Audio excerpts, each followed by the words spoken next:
इमली के आने वाले एपिसोड में आप देखेंगे इमली शीशे के सामने खड़ी होती है और प्रैक्टिस कर रही होती है क्वेश्चन पूछने की। लेकिन इमली कहती है हम इस तरह के क्वेश्चन नहीं पूछ सकते और वो रो पड़ती है। तो वो कहती है खुद से नहीं इमली तुम्हें रोना नहीं है, स्माइल करो। और फिर से क्वेश्चन पूछने में लग जाती है। तभी वहाँ आर्यन आता है और कहता है तुम पूरा दिन तैयार होने में नहीं लगा सकती हो, 7:45 बज चुके हैं तो जल्दी चलो। और वहाँ से चला जाता है।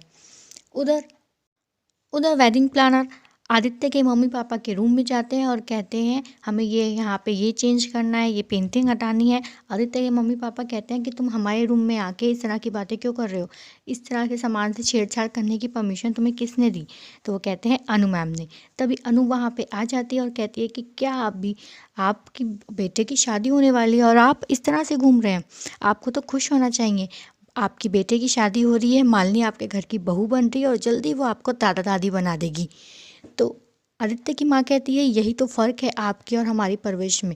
आप अपनी बेटी की गलती में भी उसके साथ हैं और मैं अपनी बेटे की गलती बर्दाश्त तक नहीं कर सकती। मालिनी की माँ कहती है अभी भी आपको मालिनी की गलती नज़र आती है, उस नौकरानी की नहीं, उसने मेरी बेटी से उसका पति छीन लिया था। आदित्य की माँ कहती है यहाँ मालिनी और इमली की बात हो ही नहीं रही, यहाँ बात हो रही है मेरे बेटे की। उसने पहले भी एक गलत फैसला लिया था और आज फिर वो एक गलत फैसला ले रहा है। अनु कहती है ठीक है, अगर आपको अपने रूम में चेंजेस नहीं कराने तो रहिए इस सड़े से कमरे में, और वहाँ से चली जाती है। आदित्य के पापा माँ से कहते हैं कि जैसे आपने इसे बाहर निकाल दिया, काश आप आदित्य के दिमाग से शादी का ख्याल भी निकाल देती। उधर इमली काफ़ी ज़्यादा परेशान होती है जाने से पहले कि वो कैसे जाएगी और क्या पूछेगी। तभी आर्यन की माँ आती है और कहती है तुम बिना खाए जा रही हो, पहले नाश्ता कर लो फिर चली जाना। इमली नाश्ता करने बैठ जाती है। तभी आर्यन वहाँ आता है और कहता है आज तक तुमने कभी नाश्ता नहीं किया और आज तुम्हें नाश्ता करना है।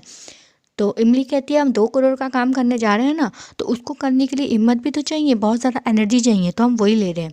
तो आदित्य कहता है तुम सिर्फ टाइम वेस्ट कर रही हो। इमली कहती है हमें बहुत तेज़ से भूख लग रही है। आर्यन कहता है ठीक है, मैं भी देखता हूँ तुम कितना खाती हो। इमली खाना खा रही होती है। तभी आर्यन कहता है कि कल तक तो बड़ी बड़ी बातें कर रही थी, आज तुम्हारे पैर काँप रहे हैं। इमली कहती है तुमने कभी स्लाइड देखी है, हम ऊपर तो चढ़ गए लेकिन वहाँ से लपटने में डर लगता है। आर्यन कहता है ठीक है चलो नाश्ता हो गया, बाकी नाश्ता कार में कर लेना, टाइम वेस्ट मत करो और चलो। आर्यन इमली को लेकर वहाँ से चला जाता है और पहुँच जाता है एक पार्क में। इमली कहती है आप हमें यहाँ लेके आए, हम तो सोच रहे थे आप बाबू साहब के घर लेके जाएंगे। आर्यन कहता है गाड़ी से उतरो, और वो उसे ले जाकर खड़ा कर देता है एक स्लाइडर के सामने। इमली उसे देखकर काफ़ी ज़्यादा डर जाती है और वो उससे कहता है ऊपर चढ़ो इमली और यहाँ से नीचे रपटो। तो इमली कहती है नहीं नहीं हम ऊपर नहीं चलेंगे। तभी वहाँ पे कुछ बच्चे आते हैं जो इमली को बताते हैं कि आर्यन अधिकतर उनके अनाथ आश्रम में आता है, उनके साथ खेलता है, कहानी सुनाता है और उन्हें काफ़ी सारी चीज़ें देता है। तो इमली ये सब सुन के काफ़ी हैरान होती है। आर्यन बच्चों से कहता है कि दीदी को डर लग रहा है, चलो इनको सब मिलकर ऊपर चढ़ाते हैं।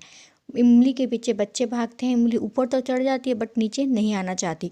तभी आर्यन पीछे से चढ़ता है और कहता है कि तुम्हारी ज़िंदगी को तो मैं होल्ड नहीं कर सकता, लेकिन तुम्हें आगे बढ़ने के लिए पुश तो कर सकता हूँ। और वो इमली को पीछे से पुश कर देता है।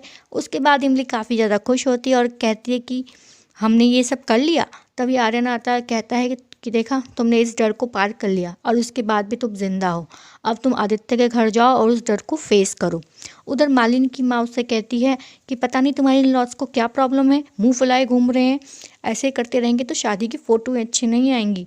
मालिनी कहती है कि आपको अभी भी फ़ोटो की पड़ी है माँ, अगर ये घर वाले नहीं माने तो आदित्य भी इस शादी को इतनी इम्पोर्टेंस नहीं देंगे। उनके लिए उनकी फैमिली बहुत ज़्यादा इम्पोर्टेंस है और उनकी फैमिली के द्वारा उनकी लाइफ पार्टनर को एक्सेप्ट करना उससे भी ज़्यादा इम्पॉर्टेंट। मालिनी की माँ कहती है तो फिर तुम्हें अपनी सास का दिल जीतना पड़ेगा। वो रास्ते में साबुन रख देती है जिस पर आदित्य की माँ का पैर पड़ता है और वो फिसलने वाली होती है। तभी मालिनी आके उसको पकड़ लेती है।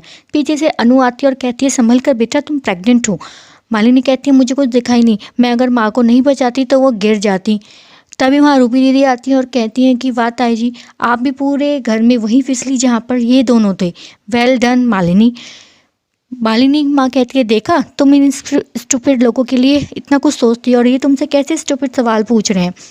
मालिनी कहती है कि माँ, जिनका काम सवाल पूछना है वो सवाल पूछेंगे, लेकिन मेरा जो काम है वो मैं करूँगी। मैं इस घर का ख्याल पहले भी रखती थी और आगे भी मैं अपने इस घर का पूरा ख्याल रखूँगी। जिसको जो पूछना है वो पूछे। और वो वहाँ से चली जाती है। तभी इमली वहाँ पहुँचती है, लेकिन गेट पर आने के बाद वो काफ़ी ज़्यादा डर जाती है और जाके पेड़ों के पीछे छुप जाती है। आर्यन का वहाँ कॉल आता है और कहता है आर्यन कि घर के अंदर जाओ। इमली कहती है कुछ जो कुछ हो रहा है ना तुम्हारी वजह से हो रहा है। तो आर्यन कहता है कि अगर तुम्हारे पति को शक था वो तुमसे आके बात कर सकता था, इस मैटर को सुलझा सकता था, लेकिन उसने ऐसा नहीं किया। वो एक डरपोक है और तुम भी वही कर रही हो। तुम भी अपने डर को फेस नहीं कर रही, सामने से बात करने में घबरा रही हो। अंदर जाओ वरना तुम अपनी नौकरी भी खो दोगी। तो देखते रहिए।